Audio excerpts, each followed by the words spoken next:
you can see that, you know. When I was trying to do this conversion, I was looking at so many used hubs, and I just came to And the wheel develop a little bit of clearance between themselves. So just like, you know, with a bad U-joint, what you get is a little bit of take-up in there.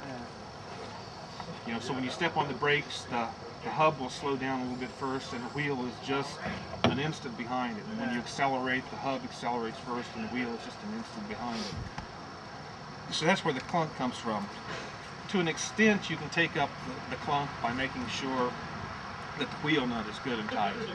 But the problem is, you know, eventually as you get that wear in there, you know, there's really nothing you're going to be able to do, because there's still going to be that back to front distance between splines.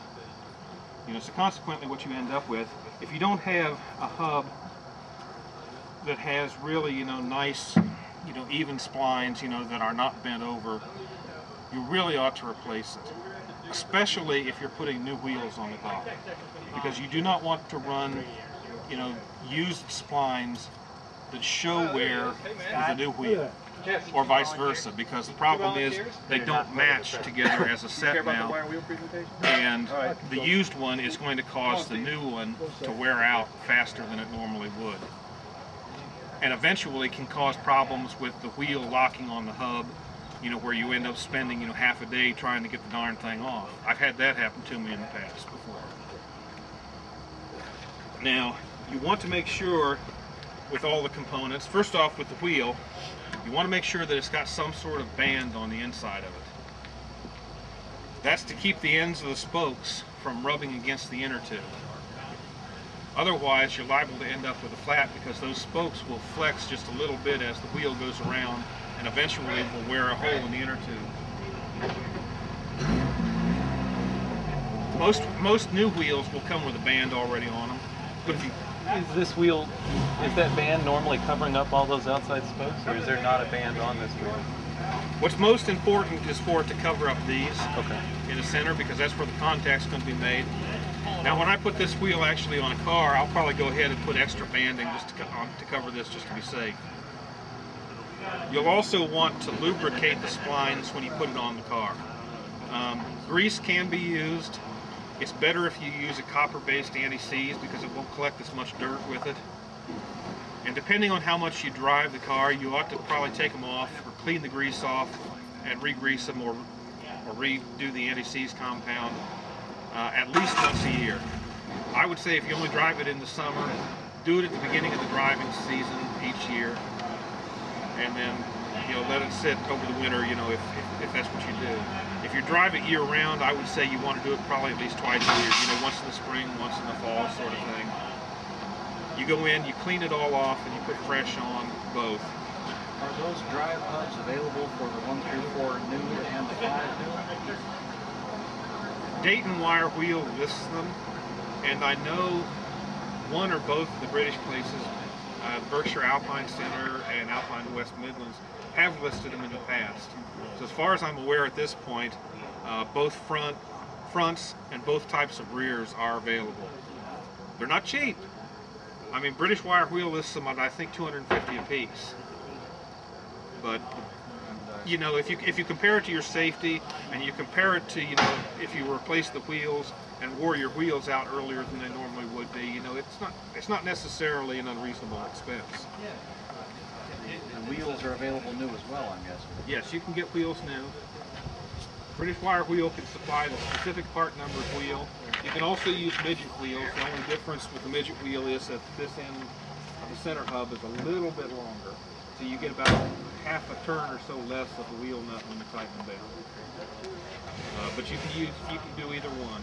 And if you buy them as midget wheels from Moss or something like that, they're about $125, $130 a piece. Last time I looked.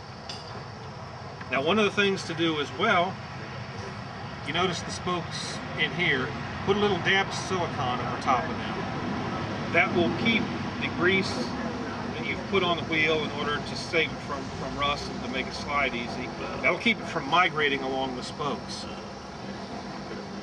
That's the Seal the ends of the spokes. Just basically go out and get yourself a little tube of you know, bathtub caulk or something like that. Just put Put a little on your finger and smear it over the top there, just enough to seal the opening, and that'll, like I said, that'll keep those brown streaks from showing up on the wheels. Now, spinners. What you just said about the midget wheels, basically the hubs are different, but the center receiver hub is identical, even on like a 14-inch? Okay. Now you run into some problems with 14 and 15-inch wheels sometimes with hitting the brake caliper, because the angle of the spokes is a little different because of the larger size wheel. Because this center hub piece on a 13-inch wheel is going to be the same size as the center hub on a 14 or 15. So, like I said, you know, the spoke angle can change a little bit, and I've never personally tried it, but I have had others say, you know, that they've had problems with it hitting the Alpine caliper. Okay. So you have to be careful going to a larger size wire wheel to make sure that it actually is going to clear on your front suspension. Spinners normally come in 2 thread counts. And if you look inside the spinner, you should see either cast into the center of it on the inside or stamped into it, you should see an 8 or a 12.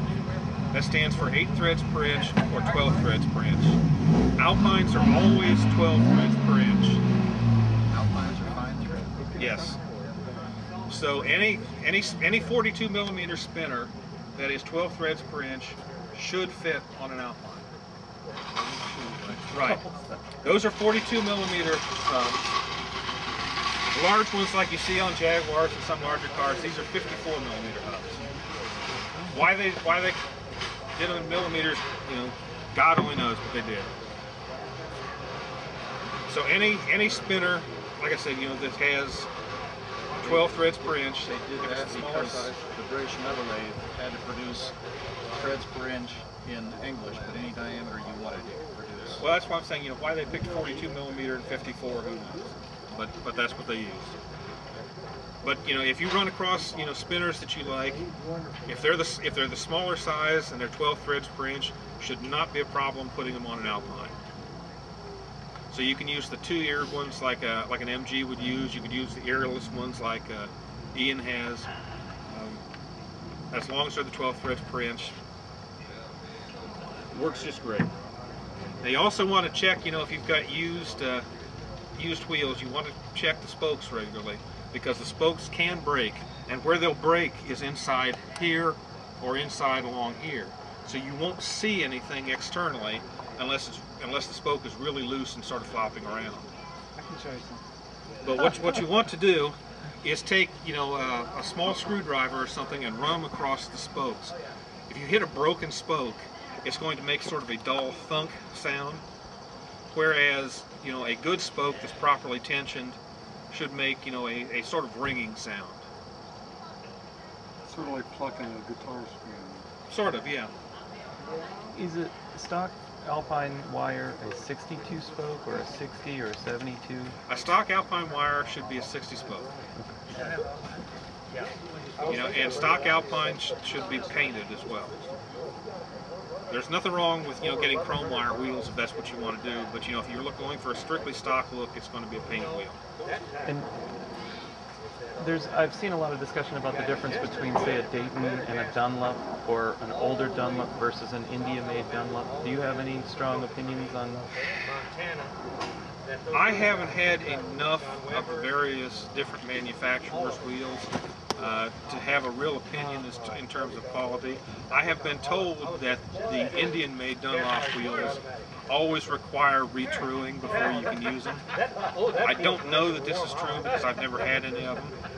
This is actually a Dayton wheel here, and this is what most of the Jaguar people sell as replacement wheels. So they sell enough of them that, you know, the Dayton wheels must be okay.